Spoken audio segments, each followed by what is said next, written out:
the honor of announcing our speakers tonight. We have 3 of them, and they all have really important content to share with both students as well as with the parents who are here as well. So our first speaker is Colleen Murray. She is Bear Creek's Dean of College and Academic Advising. She joined the college advising staff at Bear Creek in 2019, and she has an extensive background in college and academic advising. She served more than 2 decades in education. Before coming to Bear Creek, Colleen oversaw and successfully built a college admissions program at a secondary Christian boarding and day schools in California. And she also has 3 daughters who have successfully launched into college.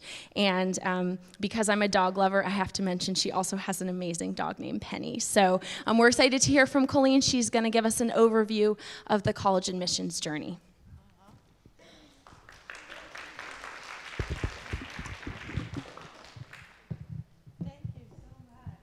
Can you hear me all right? Can you hear me? I am so pumped to be here, and thank you so much for coming tonight. I know it's an important topic.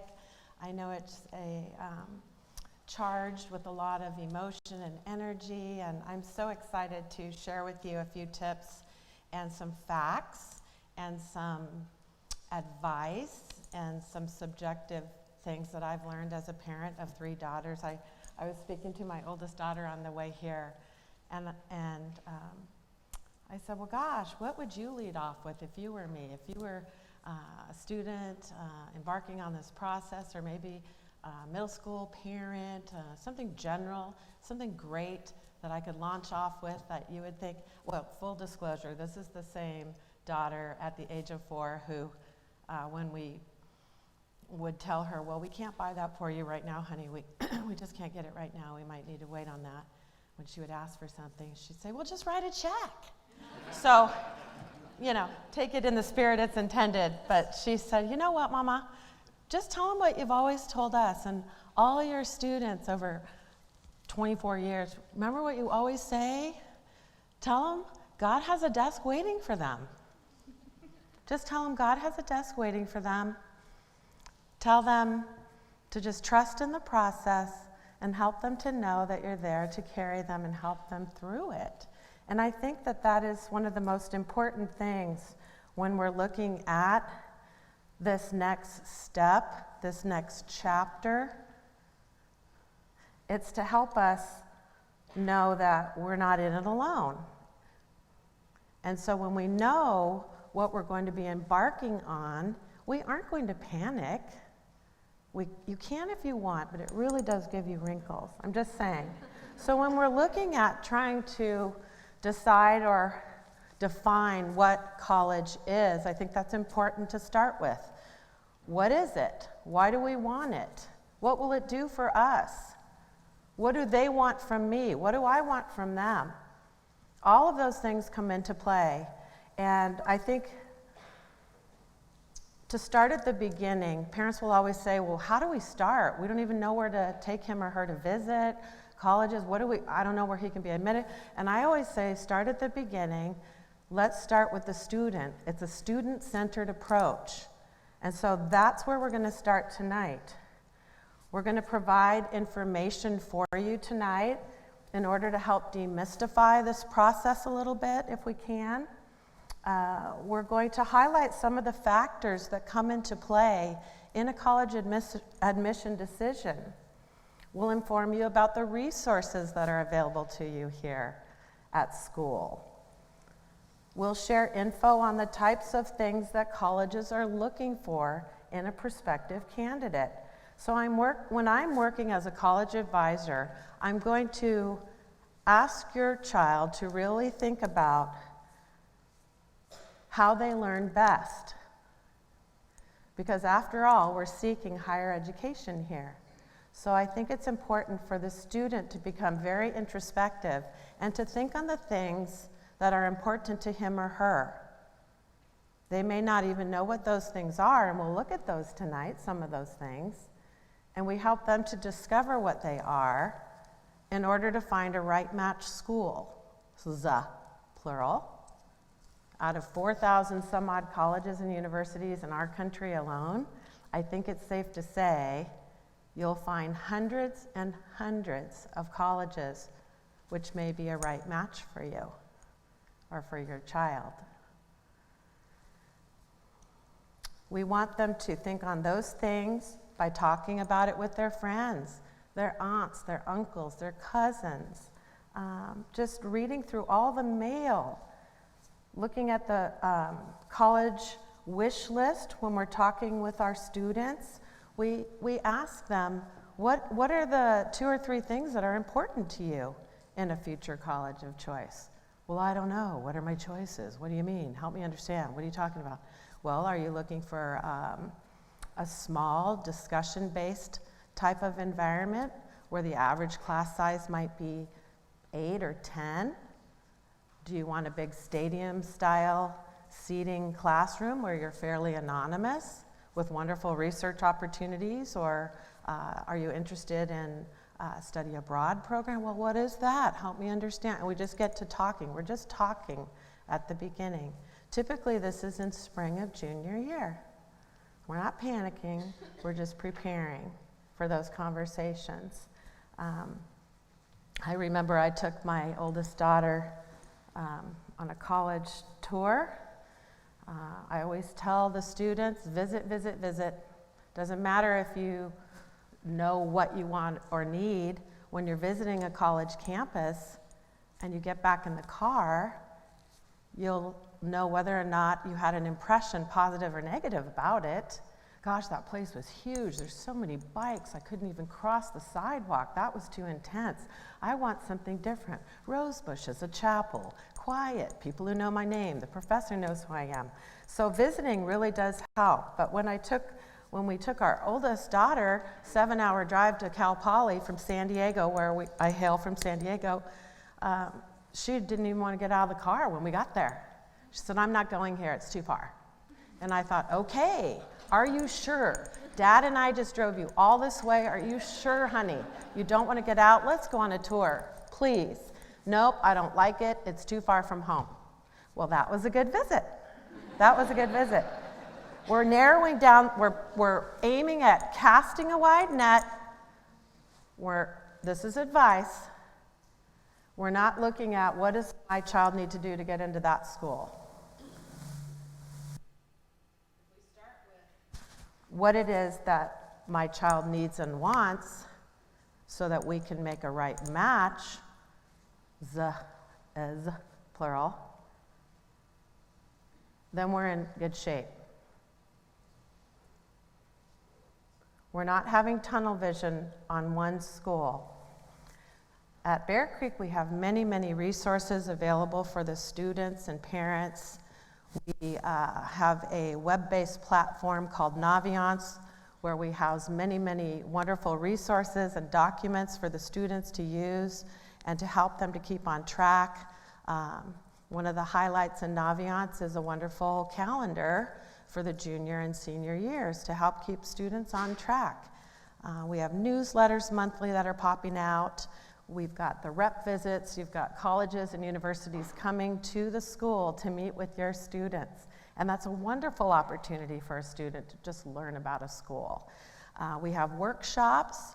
Every Tuesday we have college application workshops with seniors. And we have wonderful essay writing support, which we're going to focus on this evening as well.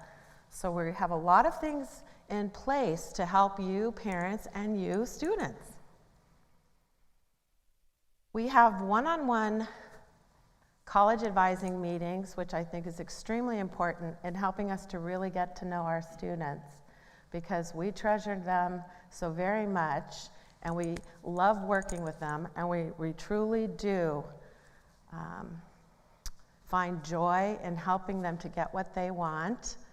And it's such a wonderful position to be in, to be able to talk about a student and to advocate for a student to the college admission officers. That's what college advisors do. In addition to helping you to learn about colleges, introduce colleges to you, tell you about them, help you research, all of those things, we also get to be an advocate for our students in the process. And that's a wonderful thing to do when we really get to know our students well. And that's the beauty of this wonderful place, because we get to know our students very well. And when we're working one-on-one with a student, I always tell them, stay in your own lane. Oh, but she already took 3 SATs and he took an ACT and I didn't even know I was, but stay in your own lane. You will never miss anything. There's never a piece of information that you will not have when you need to have it. It doesn't matter what other moms are saying at the grocery store about their child. It does not matter. We are here every step of the way to help you, to groom you, to inform you, to remind you when your college is here visiting, and those kinds of things. So I think that's very important to know. We groom the students in the letter of recommendation request process, and all of those things are coming. We really, really do focus on best match. We're making a match with the student and the college.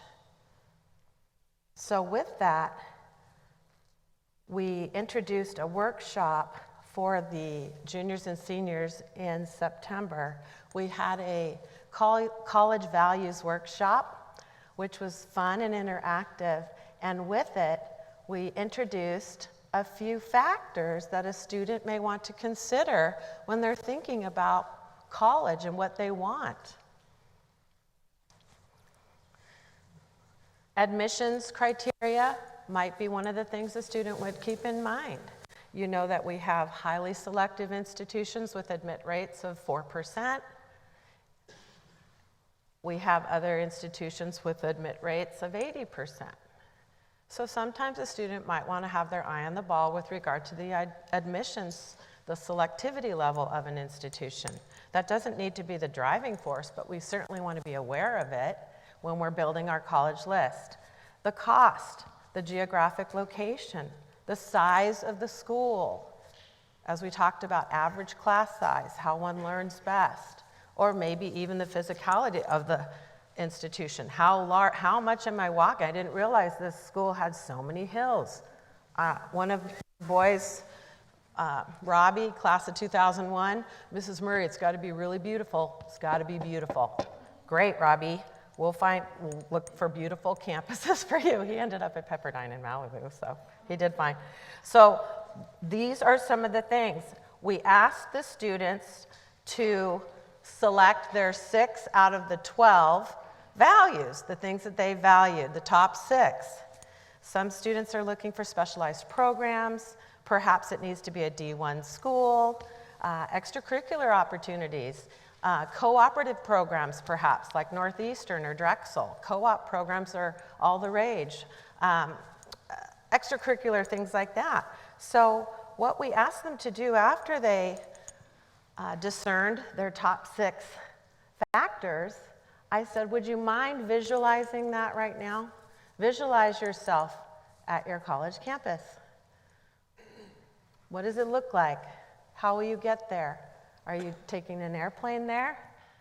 Are you driving? Do you take a trolley?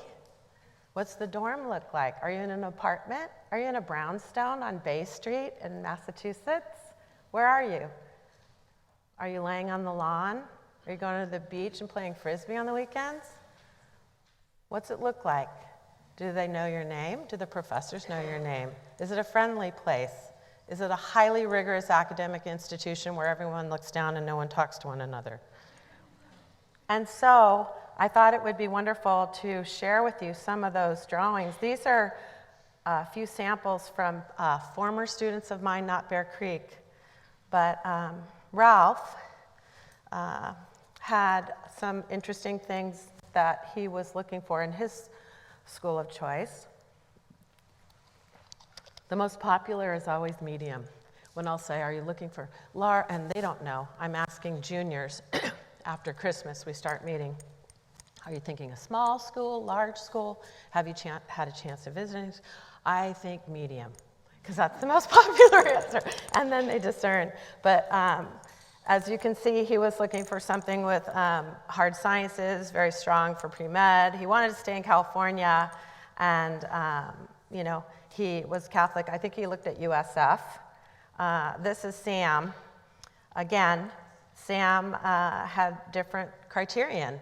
He wanted to glean a lot of scholarship opportunities. Obviously, many institutions are offering merit aid, but some of them are better than others at making a really pretty bow on it for you. When it comes down to April of grade 12, you're going to be surprised. Wow, who knew? I think we'll go here. It doesn't cost us anything. You got the presidential scholarship.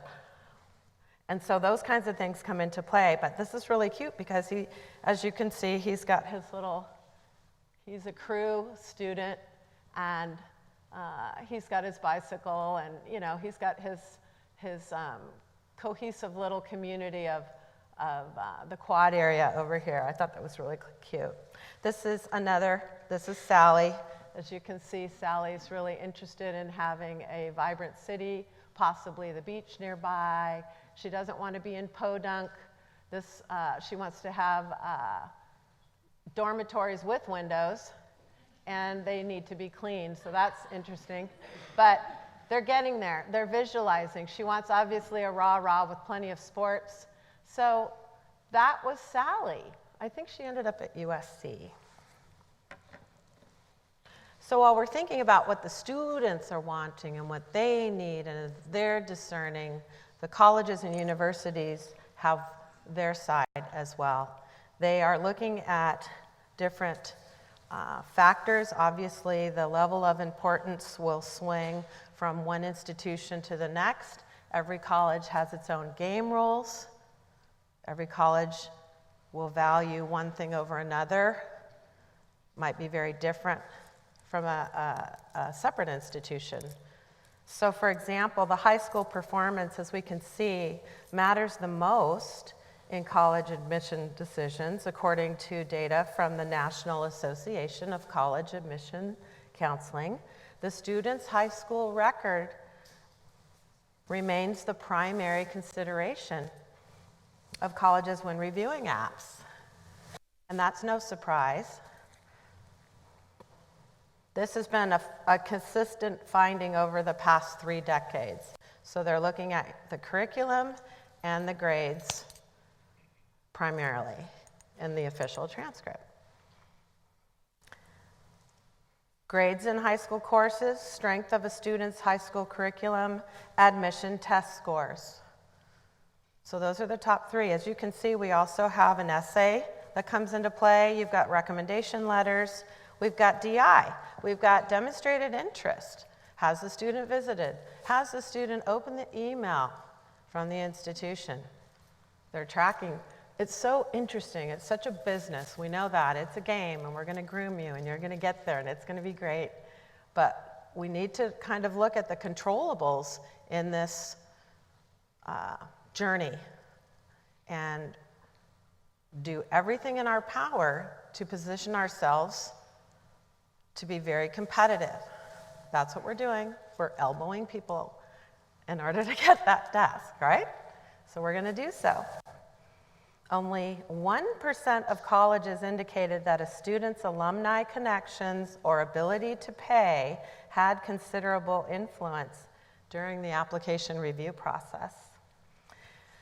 Many colleges and universities will use a holistic review, looking at several different factors. This is not an exact replication of the value per each slice of pie. Please know that this is just something I put together so that you could see what comes into play in a holistic review situation. Some students will have a special circumstance.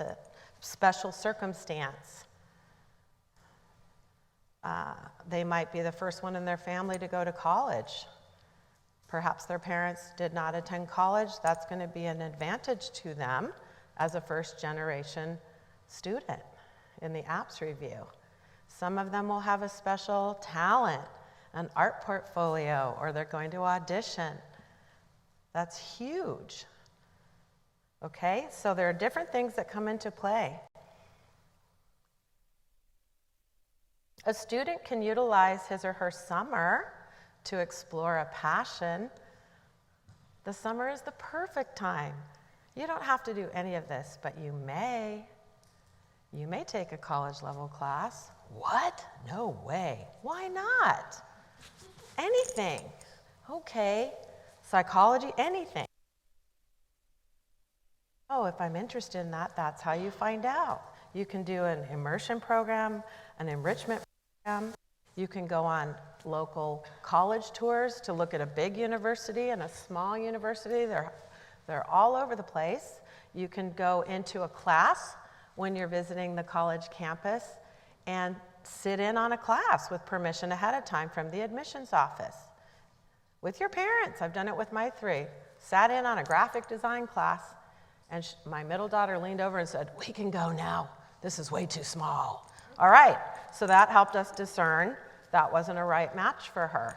So there are lots of opportunities. If a student is trying to discern which courses to take in high school and they're unsure, they'd certainly want to ask college advisor for some input.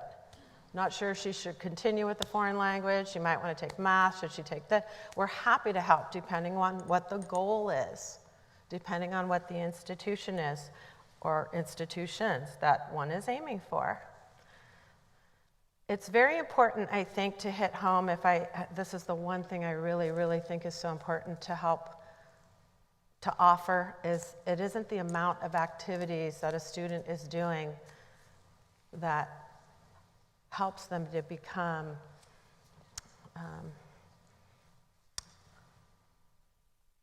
enriched and edified and whole and incidentally attractive to colleges and universities. It's depth rather than breadth. So we don't want a student running themselves into the ground to do 10 or 15 or 25 activities and extracurriculars to impress a college or university, when all along they could have done 1 or 2 things over time and showed deep involvement in it, making an impact in one's community. A student might have an interest in marine biology and take a marine biology at the high school.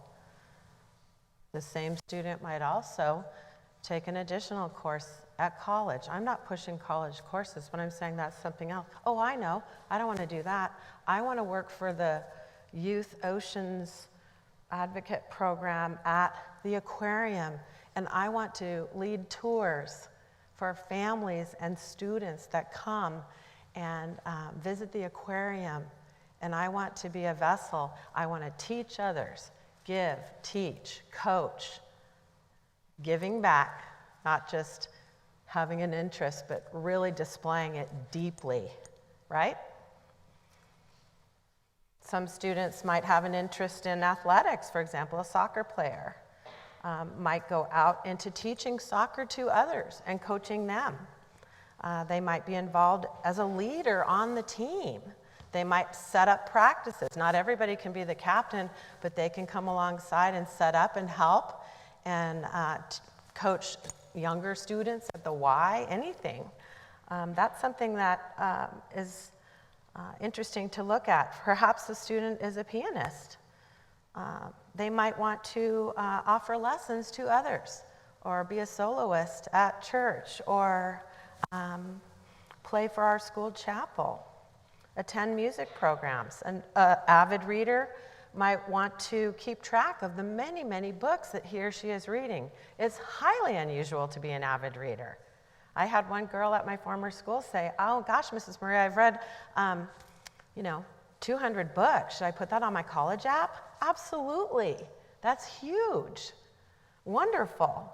So in the junior year, this is when we're getting full court press. The student is taking the college search process in earnest and beginning to really embark on it in a pointed way.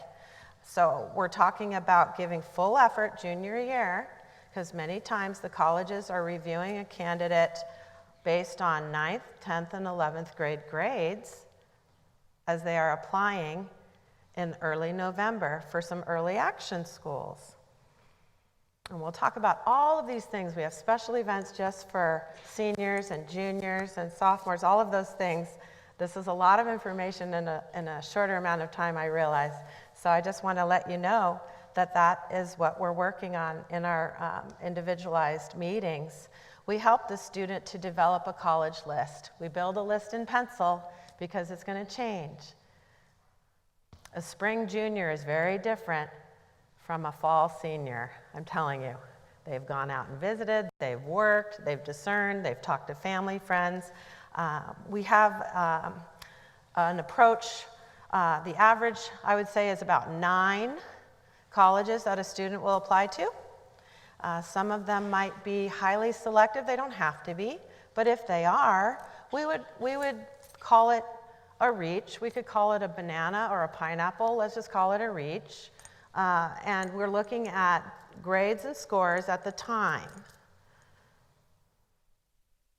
So, and admit rate, all of those things.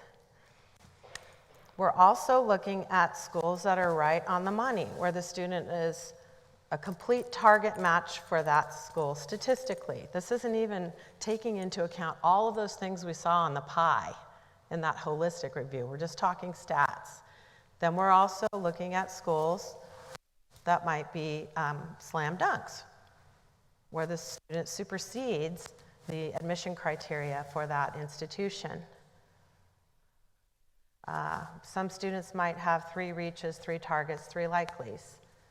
Some might have 5 likelies and that's it. There's no rule. The student is driving this. We advise. I wouldn't want to have a top-heavy list. I would highly recommend the student has 9 first choices. Well, how can that be? Because you've researched and you know what's a right match, yeah? So you'd be thrilled to attend any of the colleges on your list. The student's role is the self-advocate. The student is completing the applications, writing the essays, meeting with the admission officers, being organized. There's a questionnaire they complete for me for the junior meeting that I use in my helping them to build their list and to write their recommendations. The parent's role, extremely important role. You know your child better than anyone else. So it's very helpful when talking with your child, you're upfront and clear early on in the process about any financial constraints that might be in play. I think that's super helpful to talk to them before they're admitted, and then we tell them, oh, well, that's not going to work for us, right? So the family is a unit. We're in it with the family, and we help you. We advise the parents as much as we do the student, really. So on with that. Standardized testing is part of it. Absolutely, the American College Test, the SAT, subject exams, all of those things are in the junior year. APs can start anywhere from 10th grade through senior year. But again, that's individualized, and we go over all of that with your child. What's right for one is not right for another. And there are over 1,000 colleges and universities that are test optional. Boop. So there. And another nice little thumb on the scale are those optional interviews. So if a college does interview, sometimes a junior will secure an interview with a college of choice before 12th grade. And they can meet in the summer. Sometimes they use my office. Sometimes they meet at Starbucks. We practice ahead of time. We mock interview if you want. I'm delighted to mock interview you and prepare you for those. As you know, there are many different time frames. It gets a little confusing. We get right into it in the junior year. We have another meeting coming up in February just for the juniors and their parents.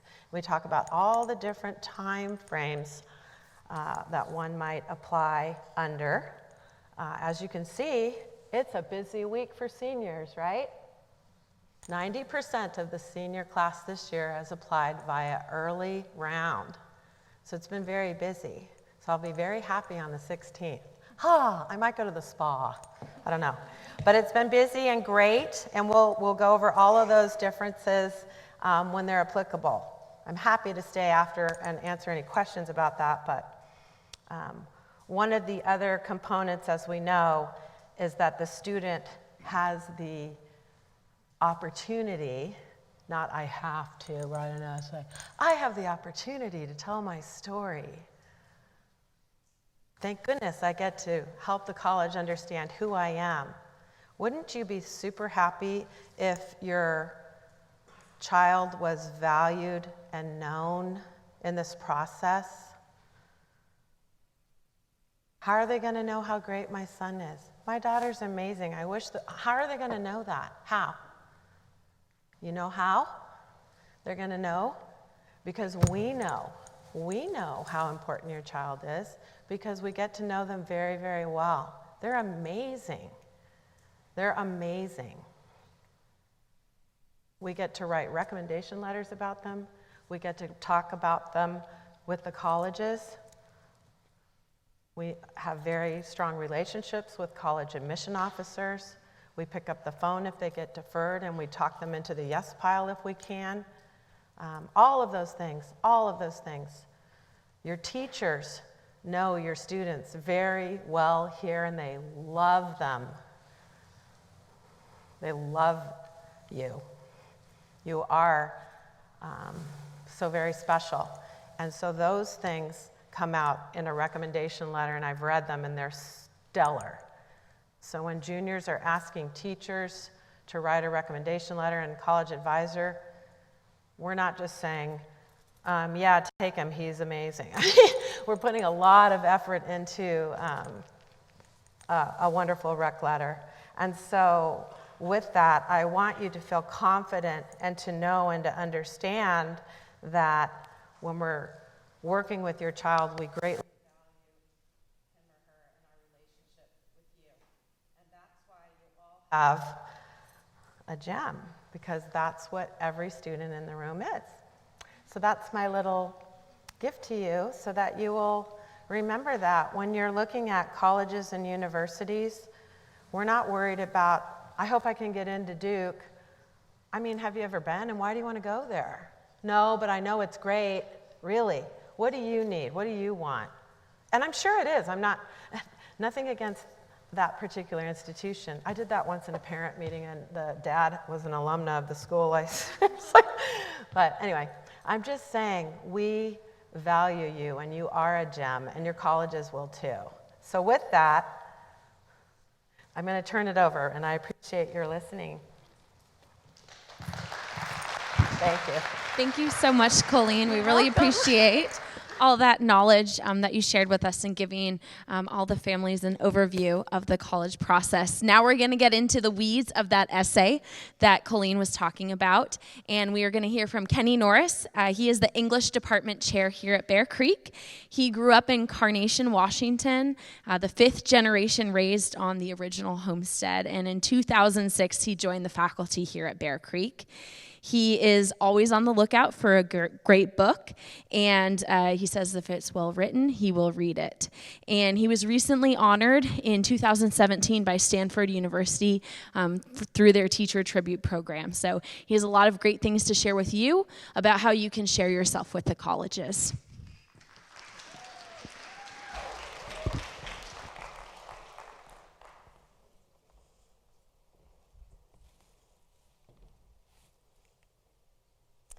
So I think maybe the title of our night could be a little bit misleading. If you don't like to write essays, there could be some inherent panic. Because having worked with students, especially students at Bear Creek, you might end up writing as many as 10 essays in this process. So I realize there can be a little bit of panic there. And I thought maybe we would start by looking at some prompts, some actual prompts. This is from the Common App. It's recount an incident or time when you experienced failure. How did it affect you, and what lessons did you learn? The Common App has 7 prompts. It has the 7th prompt of those 7 that's kind of a catch-all. But a lot of the prompts are getting at what makes you unique, what makes your puzzle piece the missing puzzle piece that the colleges are looking for. The University of Chicago, they always have really unique prompts. One year, one of their prompts was, "Where's Waldo?" In this case, Alice falls down the rabbit hole, Milo drives through the toll booth, Dorothy's swept up in the tornado, Dio takes the red pill, don't tell us about another world you've imagined, heard about, or created. Rather, tell us about its portal. Sure, some people think of the University of Chicago as a portal to their future, but please choose another portal to write about. So the University of Chicago, they pride themselves on asking their current students to come up with these prompts. So a lot of times they'll pull them out of pop culture. And then the third one here from the University of Washington. Our families and communities often define us and our individual worlds. Community, right, refer to your cultural group, extended family, religious group, neighborhood or school, sports team or club, coworkers, etc. Describe the world you come from and how you, as a product of it, might add to the diversity of the University of Washington. Some of the prompts, if you go and you kind of dig into this rabbit hole, they ask you to know about the school itself. And they want you to kind of tailor who you are to who they are. So there's sometimes a research component too. So how do we structure a college entrance essay? I think that it can be a little bit misleading to hear that it's a story. And in fact, most students, when they go to write their college entrance essay, they do tell a story. The potential problem with that is sometimes a story isn't the best way to communicate who you are. Which is why at Bear Creek we emphasize these things called the rhetorical modes. There are 9 of them. Narrative is just one of those ways to convey who you are. So I've got a list here of different ways to convey who you are. You could tell a story, most people do, but even within that story, what if you told it out of order? What if you told a merge story, kind of like an episode of Seinfeld? I don't know if I'm dating myself by saying that. But when you take the story that's familiar and you package it in a unique way, you can draw out that kind of selling point that they're looking for. You could describe a scene. About 5% of us, in my experience, we really think in terms of our senses. It's our gateway. And I know that might sound weird. We all use our senses. But some of us, when we go to relate to other people, tell stories. I would say Mr. Armstrong up here, that is the way that he relates to people, is through story. But some of us, when we encounter an event or maybe we go on vacation, we don't think of the narrative of our vacation, we think of these individual scenes. And maybe that's how we look at our life as well. We see individual scenes. Well, if you can package your college entrance essay by way of description, that in and of itself would be unique. We could explain a process. This is called process analysis. Maybe you're kind of more of a STEM person, and you really enjoy the exploration of things. And it's just kind of how your mind works, that you like to see how one thing leads to another. Think about your life. What in your life has been about one thing leading to another? You could define the idea. I bet we have some future attorneys or lawyers in the room who realize that a lot of times we win arguments by establishing premises. And maybe there's a premise, some assumption that you're making in your life about how the world works or what your goals are that you could use as an inroad to explain all of the other aspects of who you are and do that uniquely. You could look at the causes and effects of an event or a change. I recently worked with a student who goes to a different school who's way into service. And her service opportunities were clearly not just resume building. She was spending every weekend doing a different service opportunity. And she saw this sense of cause-effect, this sense of if I went here and did this, it was having this effect on my community. So she could package her essays in such a way that she drew out a series of cause-effect statements. And then recounting examples. This is maybe one of the most unique ways to write an essay, and it's kind of tricky. If you want an example of it, you should read the Declaration of Independence. The Declaration of Independence is basically a list of accusations against the king that as they go on build this kind of mental weight within the reader. And you can do that with your life. Maybe you have so many stories to tell that telling just one of them would be a disservice. So you can tell them as smaller stories, examples, that in which the sum total of them is extremely convincing that you're unique and worthy of bringing onto their campus. So what topic should an applicant address? And the tricky thing is, it's tempting to look at a list like this and think, I'm going to cover all of that. And you can't, and you shouldn't. The length of the essays varies. You'll write some essays that are just 100 words. You'll write essays that are 350 words if you apply to the University of California system. If you do the Coalition app, you're topped out at about 550 words. If you do the Common app, you've got 650 words. So you can't possibly squeeze all of this in. But this list is kind of an outward expression of who you are. What I do with my students is in the spring, where we work on a project called the Junior Project, and there's some in-class time to work on that I use to pull students aside and interview them. If you don't have an opportunity for a teacher to interview you, I would not recommend having your parents interview you. And here's why. I can imagine my mom sitting me down to interview me on these things and already having her preconceived opinions on all of them. And quite honestly, when we go through these things, we might get stuck for a little bit. So we need to be interviewed by somebody who's not going to step in when we get stuck, but who's going to prod us a little bit. Maybe that's an aunt or an uncle. Maybe it's a family friend who could sit down with you and go through a list like this. They could talk about your personality, whether or not you're introverted, extroverted, what kind of fills your character bar, to use a video game expression. What are your abilities and your talents? And that would be, are you playing an instrument? Is there something that you recently discovered about yourself that you like to pursue further? What are your struggles and recoveries? And this is kind of tricky because as soon as you say the word struggle, a lot of people think, oh, it's time for me to confess my deepest, darkest secrets.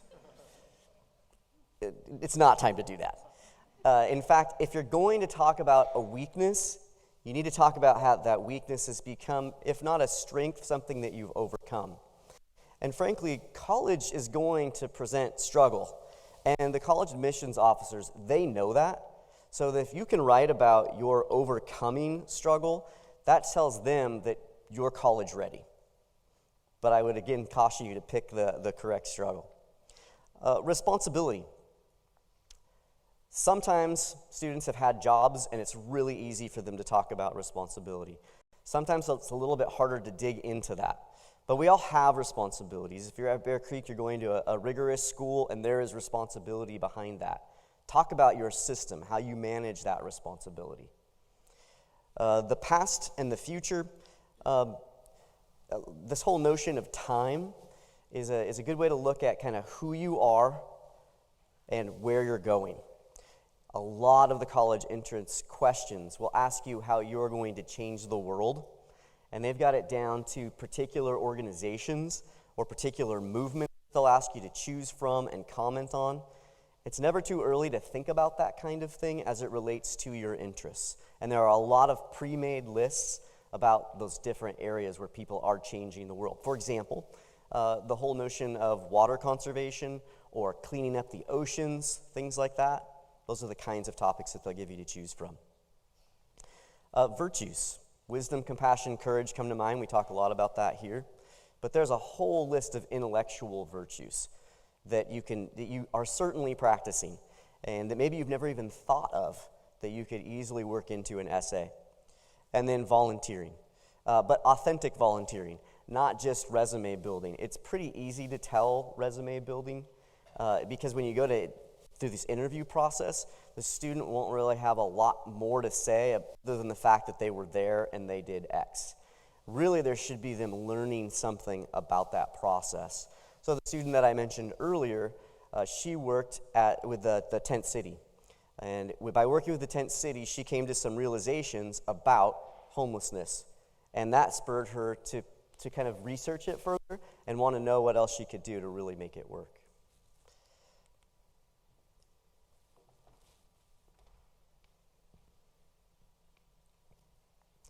Now, there's some things that you should avoid. There will be other places in your process where you'll have a chance to talk about your accomplishments. You'll put together a resume for that purpose. And you can't duplicate that information because then it looks like you don't have a lot to say. So really think of the essay that you write as that missing part. More like a conversation that couldn't take place because of something else you've done in another part of the application. We have a tendency to live in our own heads. I don't know if you know that. If you ever had a conversation with somebody and they reference something and you say you need follow-up information, a conversation is really convenient for that because we can ask for a clarification right away. In a college entrance essay, when we're writing about our own lives as evidence of truth, and we're not really used to doing that, we need an opinion to come in and say, you need to clarify that. That doesn't make sense. That's probably something that makes sense in your own head, but doesn't make sense to the reader. I mentioned earlier you don't want to confess something unless there's redemption or resolution. And then a lot of times the explanation itself can be confusing, or it can be really technical. I know in working with some of you that there's lingo that you use that I don't know, and I would avoid that. Remember that you're writing for adults. I think the average age of admissions officer is 25.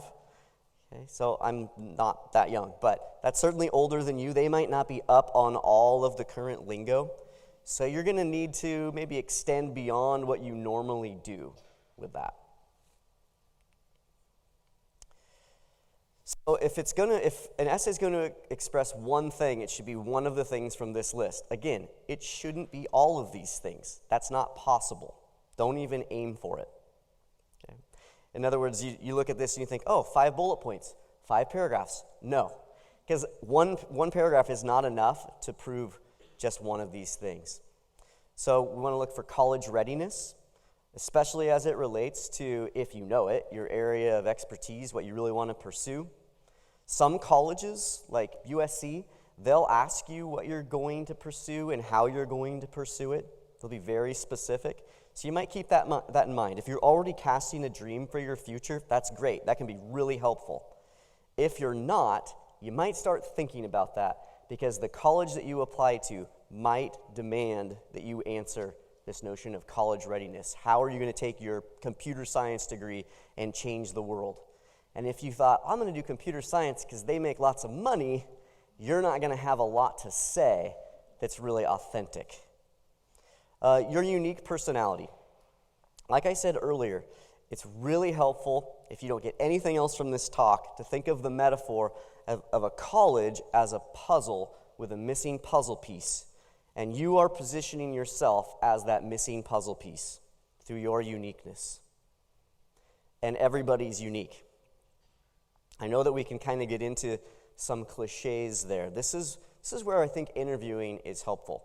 So if there was a younger version of me, if I were 17 and I were applying to college, such as I was then, you know what I would have led with? I would have probably led with the fact that I played the guitar, because I was really passionate about that. But just by way of a show of hands, how many of you own a guitar? Yeah. Do you know how many Americans own guitars? It's something like 1 in 3. Okay? So is that something I should lead with? I'd like to lead with it. I'm passionate about it. But if I had gone through that interview process, you know what that person would have pulled out of me? Is the fact I grew up on a farm, as you mentioned, and I showed dairy cows competitively. Yeah. Okay? That's kind of weird. It's definitely unique. Drawing that out would have positioned me as a unique puzzle piece for their puzzle. Growth as an individual, as I mentioned, change over time is really helpful, because that notion of where you're introspective, a lot of people aren't introspective. They don't look at their lives and evaluate their lives. They're just kind of getting from point A to point Z. But if you are an introspective person, let that show in the essay. Passion for a subject area, as I mentioned earlier with the computer science reference, that's a great thing to focus in on. And then, like I said, the future. They want world changers. So what effect should the essay have on the reader? It should maintain interest from beginning to end. I think they give essays about 3 minutes. That's pretty typical for anything of this length. It's more impressionistic. So I tell my students as they prepare for the AP exam that another essay in which they only give the essay 3 minutes, the first impression matters. So make sure right out of the gate that you're catching their attention with your uniqueness, with your wordplay. I think what we tend to settle on is really simple verbs even. So I tell my students this: don't use to be verbs. Don't use monosyllabic words if a polysyllabic word is better and clearer. You need to convey a sense of writing style. I think we do a good job of that at Bear Creek. So you should rest in that sense of writing style and what your teachers have told you is your style. You need to be vivid. Because they don't know you, the more you can help them see who you are with concrete words, the better. And then you need to memorably tell the story, which is what I mentioned earlier with maybe not doing it in the form of a narrative. Or if you're going to use a narrative, tell it out of order. Or use a merged plot line like Seinfeld. So, personal statements. This is where some of us have been taught something that's not super helpful, like never use the pronoun I. Anybody been told that? Never use the pronoun I? Yeah, the reason your English teachers told you that is they don't want to read essays where you say I think or I believe because your name's on the paper, and so the reader knows that they're your thoughts and your beliefs. But there's this whole branch of proof that in classical education we call intrinsic proof, and that's you using your life, as I said earlier, to represent truth. So you should really get used to using personal pronouns and owning things. It's kind of strange to read an essay that a student writes about themselves in the third person. It happens, though, because we're so uncomfortable with the first person. I will say that notion of uniqueness, though, sometimes shifting that point of view can be helpful. I was helping another student earlier this year who decided to write one of his essays as if he was his avatar in a video game. And if you were to go on to like Khan Academy or some of these colleges, they have videos where admissions officers will tell you how to be successful. And I think that an essay where you're your avatar is fulfilling one of those pieces of advice, and that is, these are times to take risks with your writing, not to play it safe. Because that 3-minute impression by way of a risk is very powerful. I'm running out of time, so I'm going to go a little bit faster here. This is just a list of virtues. A lot of times when we think of virtues, we settle upon things that are maybe really academic, like, oh, my virtue is intelligent. Okay. Maybe we could get beyond that. I'm hardworking. Okay, that's good. But if you go through this list, it's going to take you to some more specific words. Like I mentioned earlier, the intellectual virtues would be another great thing to explore. And then this whole notion of uniqueness. Uniqueness, uniqueness, uniqueness. You'll hear this over and over again. And this list is a great thing to go through, again, in that interview process. When I work with students, we go through this and have potentially some hard conversations, depending upon what the area is. And this list will also help you determine what kind of college you want to go to. I can tell right away when I get to Faith what kind of a school a student probably wants to go to, depending upon how central it's been to them. Did I go too fast through that? I can go back.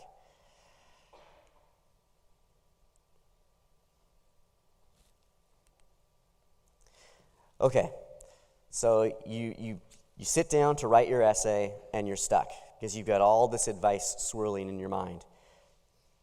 So I've put together some starter sentences. Now the problem with the starter sentence is that everybody uses the starter sentence, then it's no longer unique. But it's the kind of thing that you could use as a first sentence and then go back and erase.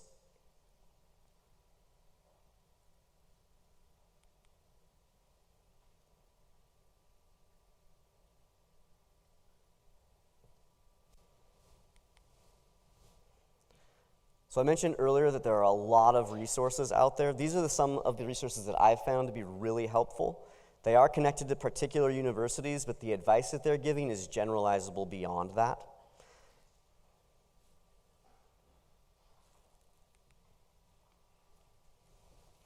And the College Board has done a lot in the name of equity recently, especially through their partnership with Khan Academy.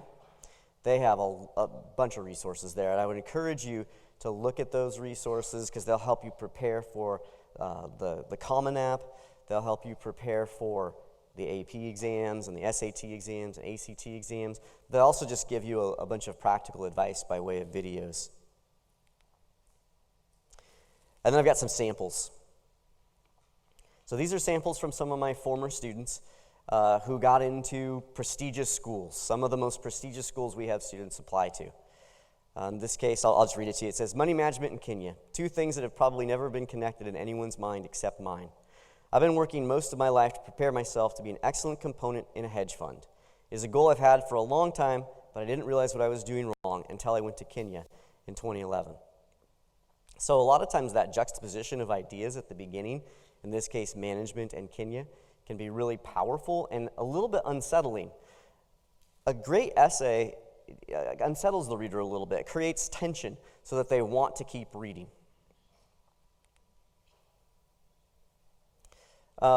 Same person, different essay, because you will write a lot of essay. Now please bear with me through this next cliche missions trip that changed my life sentence, for it is genuinely necessary to my overarching point. When I was 14, I went on a trip to Kenya with one of my dad's best friends. It was an amazing trip. So in this case, you can see that we're getting ready for a narrative. One thing that you'll probably run into is you'll want to talk about sports, or you want to talk about that missions trip. And man, everybody wants to talk about that one sports game or that missions trip. If you can avoid those as topics, you should, because so many people get into that. But if you can acknowledge that it's a cliche, a lot of times that can keep it from feeling like a cliche. And that's what this student did here. A lot of people talk about missions trips. Acknowledge that a lot of people talk about missions trips, but that there's something different about yours.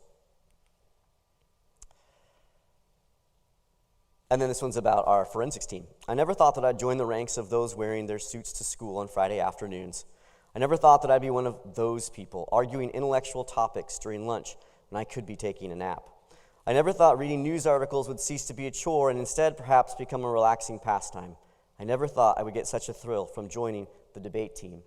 This is called the mystery lead, and there are 11 different ways to start an essay off. It comes originally from journalism that I'm happy to share with you.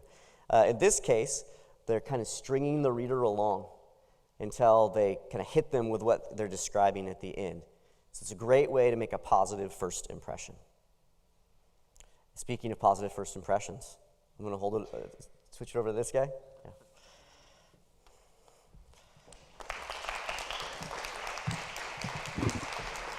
Thank you so much, Mr. Norris. And just to let you all know, our speakers will have time afterwards for Q&A. So if you have questions about essay, or Colleen will be in the back as well with Kenny. But before we get around to that, we have one final speaker, Drew Armstrong. He is an upper school humanities teacher here at Bear Creek, and he joined our faculty in 2017. And at any given moment, he could be waxing philosophical or making a joke about wax statues of philosophers. Rarely does he miss an opportunity to engage both students and faculty in rousing conversation, which is how I convinced him to speak tonight. And at Dallas Theological and Princeton Theological Seminary, Drew received his training in academic ministry and systematic theology. And right now he lives in Redmond with his wife and, back to dogs, their French bulldog, Frankie.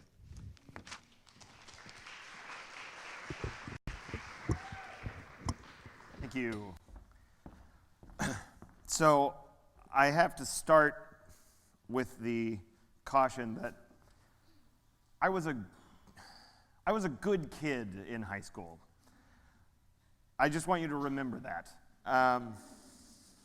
So here I was in Mr. Strauzer's calculus class, and I got along with all of my teachers. Like I was the kid that all the teachers liked, or at least I like to think that I was the kid that all teachers liked.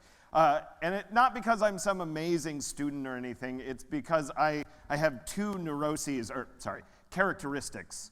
And that is, I am a people pleaser and I am extremely risk averse, which is a recipe for a great student, at least in the eyes of a teacher. So, just hint. So I want to tell you, I was a good kid. So here I am in Mr. Strauzer's calculus class, and we sat in groups of four, tables of four. And it was after lunch, and the cheerleaders came in. And they were selling suckers, lollipops, but not like lollipops, not like what you get at the doctor's office, but like big lollipops. Like they had flavor names like Tropical Sunset Breeze and Pina Colada, which I was like 18. I was like, what is that? And those are expensive, right? They're raising money for whatever, new uniforms, I don't know what it was. And so they're raising money, so these are expensive suckers that are then also marked up so that they can actually make money off of them. So they're like $4. It's $4 for a piece of candy on a stick. And so, of course, as an 8-year-old guy, I'm like, yes, I want that. But then I realized, oh, right, I have no money. But we realized between the 4 of us that we had $4, which was exactly enough to pay for, I was in calculus, 1 sucker. So we put our money together, we pushed it to the center of the table, and we purchased a sucker. And then we had to figure out what to do with it. So at first, we decided that we would take quadrants, right? Like I got this 1/4 of the sucker to lick, and then I would pass it. And then somebody else got that quadrant, and then they would pass it, and we would go round and round. But that almost instantly fell apart, and so we decided the fairest way to do it was to have the sucker in one's mouth for a particular amount of time. Yes. Again, 18-year-old boy. The same boy who once was asked about a half-eaten Klondike bar that was sitting in the road by my friend. They said, hey, Drew, what would it take for you to eat that Klondike bar? I picked it up, took a bite out of it, and I said, this Klondike bar. So we're all sort of passing it around, and Mr. Strauser is teaching something, calculus, something, derivative, something. And then he sees what's going on, and the look on his face, I mean, just shock and terror. And he goes, oh my gosh, that is disgusting. Oh, throw that, Armstrong, throw that away. You always know that things are going well when your teacher refers to you loudly by your last name. He goes, Armstrong, throw that away. And again, I want to tell you, I was a good kid. Risk averse and a people pleaser. But for some reason, my 18-year-old brain, right, the prefrontal cortex, not quite attached to the rest of the brain yet. And so this is my moment. This is the moment that I'm going to stick it to the man. It just so happens that it's going to be a sucker stick that I'm going to use to stick it to the man. So I walk, and I develop a plan. You see, it was after lunch, so the can liners were new. They had replaced them right after lunch. And so I took the sucker and I placed it just on the top because, I don't know, I thought that if the sucker actually went into the trash can, like that would be irretrievable. So I put it there and I walk back to my seat and I wait about 10 minutes. I'm learning a lot of calculus in the meantime, I'm sure. And then I ask, Mr. Strauser, can I go to the restroom?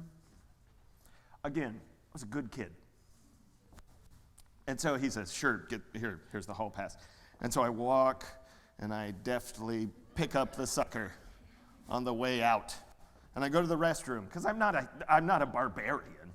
I washed it off in the restroom, in the sink. And I walked back to those steps. Again, I was a good kid, but this was that moment. I don't know why. And I've got the sucker in my mouth, and Mr. Strauser, his eyes get wide. What? Armstrong, throw that away and go to the office. Now, this is the first time I've ever been sent to the office. All apologies to Mrs. Roseberry in first grade who sent me to the office for crying, but that's a different story. So I say, okay, here we are. This is where we cash in. And so I walked up. Now, rewind just a bit. This was when I was a senior, but when I was in 9th grade, I recognized the importance of investing in relationships. And so once or twice a week, I would pop into the office and I would say hello to the secretaries in the office. And by the time I was in 11th grade, it was, oh, Janet, how's your son? He's at Ohio State, right? Veterinary school? Oh, wow, how's it going? Now, all of these were genuine things. But I invested in those relationships.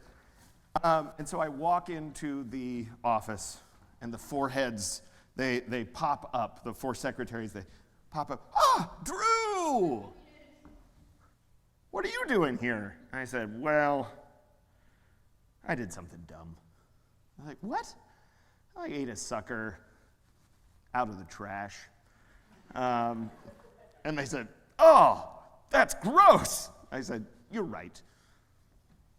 Mr. Strauser sent me to the office for it.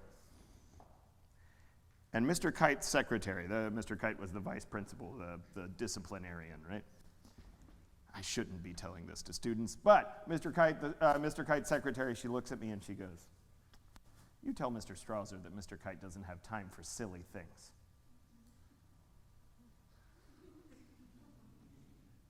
I was a good kid.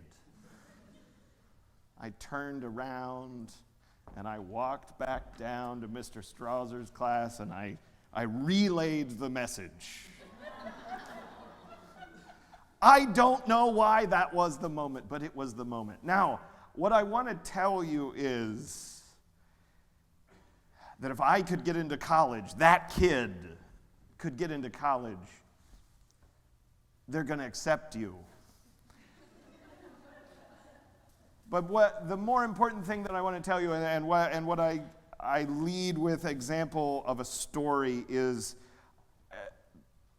Fortune 500 companies keep getting interviewed and keep getting talked to about what are they looking for, because everybody wants to know what Fortune 500 companies are looking for in a candidate to work there.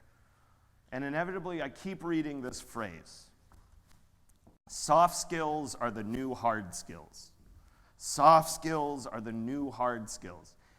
Can you carry on a conversation? Can you tell a story? Mr. Norris was right. My primary mode of communication is narrative. I am somewhat convinced, though, that all of us are storytellers at heart. Meaning we carry with us who we are in the form of stories. What do you know about me? You might say, well, you're a teacher at the Bear Creek School.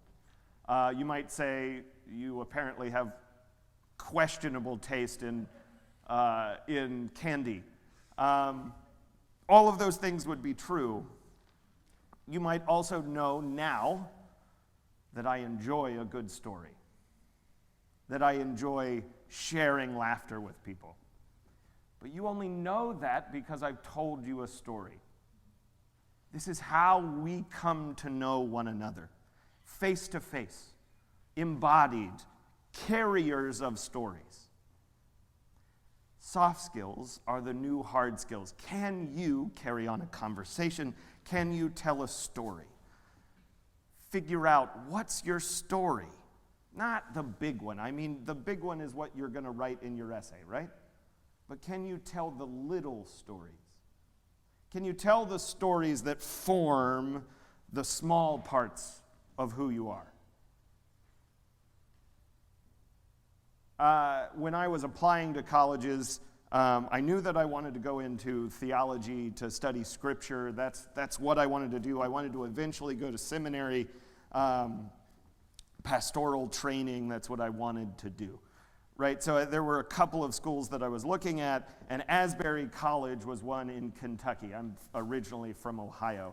And so my father and I took this beautiful drive through the bluegrass of Kentucky, the rolling hills of Appalach. Right? That's where I'm from. I get to say Appalach. Yes, you Pacific Northwesterners pronounce it Appalachian area. Where I'm from, we call it Appalach. We drove there, and the campus was gorgeous, and everything was wonderful. It's almost like they designed those tours to like sell you on going there. It was weird. And I see the chapel space, and it's gorgeous. And I see the classrooms, and they're very intimate, smallish. I knew that I wanted a smaller school. I talked with professors. They really knew their stuff, and they loved Jesus. And I was like, yes, I am in. And the last place that you go was, of course, the gift shop. And I said to my dad, Dad, I think this is the place. No, sorry. I know that this is where I want to go. Can I have a sweatshirt? And he's like, really? Do you know that it's the place you want to go? I was like, yes, I know. Can I have a sweatshirt? Like $90,000 later for that sweatshirt. He's like, sure, you can get the sweatshirt. And so I proudly wear that sweatshirt, which I still have today. I am an alumnus of Cedarville University,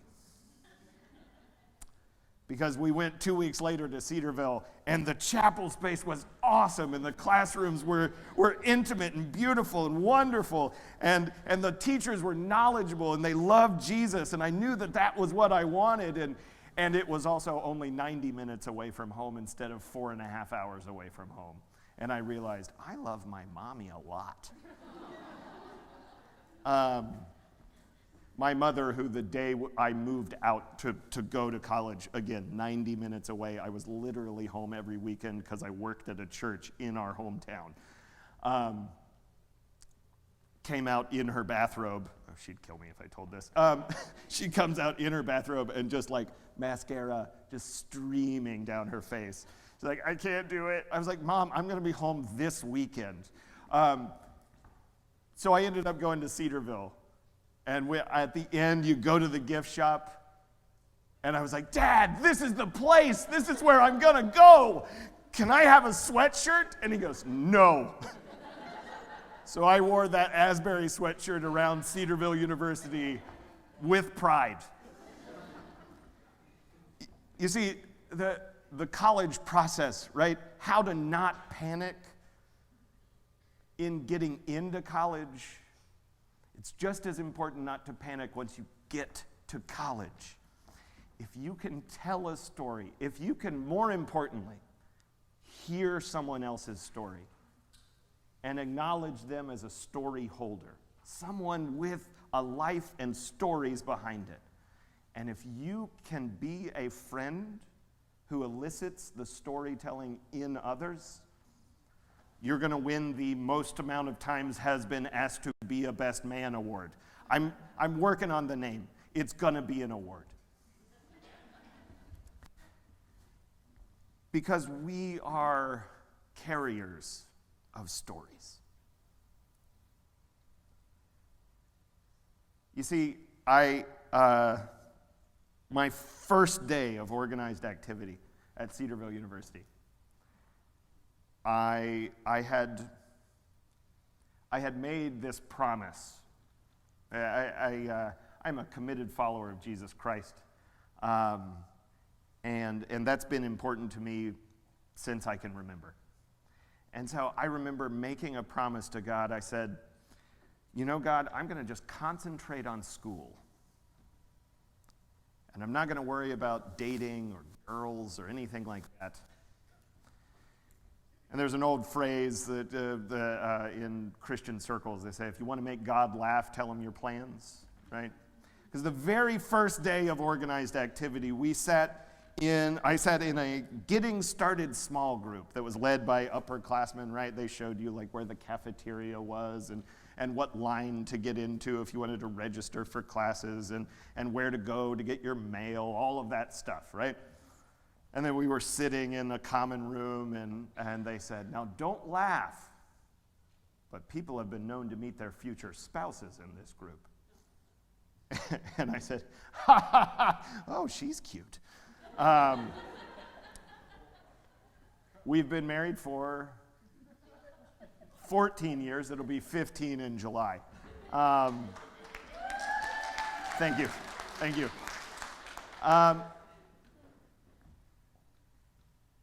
You see, things happen to us, right? Now, I saw some parents like covering ears Like, no! Things happen to us in college, right? But if we come to understand each other, to process each other as possessors of stories, you'd be amazed at the friendships that you can make. And you would be amazed at the relationships that you can develop. And you would be amazed at how hard it is to panic when you have solid, real, physical, tangible relationships with people. Yeah, we still go through stuff. But if you've got somebody who knows your stories, they can be part of the story of the crisis that you go through. They can be part of that story of the trouble of the class that you failed, right? Or of the time that you smashed an entire 5-gallon bucket of pickles with a pneumatic press. There's a story there. So once we got married, before we got married, I asked my now father-in-law if I could have permission to marry his daughter, and he, of course, said, maybe. He said, well, what prospects do you have? You're a sophomore in college. Much, much later we got married. Yeah, you're a sophomore in college. What prospects do you have? And I was like, well, I've got an interview for a warehouse job that I can work part-time while I'm also going to school. Oh, that sounds great. But I got to drive forklifts, which was cool. But my job at the beginning was, I was the tipper. So we would get pallets of product that would come in. It was a food service warehouse. So we'd get pallets of product, and sometimes the pallets were bad. And in order for the product to go into the system, you had to have a good pallet underneath it. And so we would forklift the pallet and then put it onto basically just a giant L, right? Like a metal L that you'd put the pallet on top of good pallets, and then you'd tip it. And then you could pull the bad pallet out and then tip it back down. It's on a good pallet, then you could put it in the system. What I didn't realize was that I had more brains than sense, and somebody brought me a pallet full of 5-gallon buckets of pickles. I don't know if you realize this, but buckets are round. And when you tip round things, they tend to spill out. And so I'm tipping, and then all of a sudden those buckets start to cascade down, and I'm trying to catch them, and then I'm trying to, the slowest ever come down of the tipping machine. What I didn't realize is that a bucket of pickles had rolled around and under the tipping machine. And so I was just slowly squishing a bucket of pickles until I finally heard, and I just see pickles and pickle juice fly for about like a 40-yard radius. I don't know if you've ever tried to mop up pickles and pickle juice. It's not easy. That was what I was doing for the rest of the night. How do we not panic as we plan for college?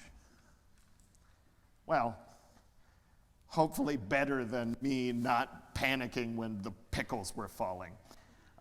So when the pickles start flying, what do you have at your disposal? My thesis is that you've got your stories. And so you are unique. And if you are comfortable with telling your story, sharing your story, but more importantly, hearing the stories of others, once you get there and on your way there, your life will be so much easier. Tell your story. Don't let life pass you by. Don't let moments pass you by without saying, that's going to make a good story someday. Be willing and ready and able to tell a story and to hear a story. Thank you so much.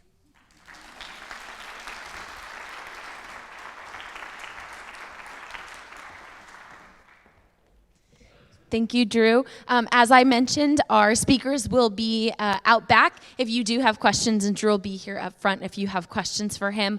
A couple reminders before you all head out. If you did not get one of the handouts, they should be at the back table still. And if you are interested, if you're a current family or if you're a prospective family and you'd like to learn more about our high school program, we also have a table with some information about high school here at Bear Creek and what that looks like. And then my last reminder is just what Patrick said earlier. Tools for Success is a series this year, and the next event that is coming up that we would be particularly good for the teenage parents in the room is on December 7th, and it will be an opportunity for you all, both parents and students are invited, and it's about communicating in the teenage years. We're going to talk about both face-to-face communication, telling stories, but we're also going to be talking about technology as well. So we hope you can join us for that next event, and if any of the other events are of interest to you, you're more than welcome to come. Thank you all so much for your time this evening. You're welcome to mingle in the back, talk to the speakers, grab some treats as you head out the door, and have a wonderful night.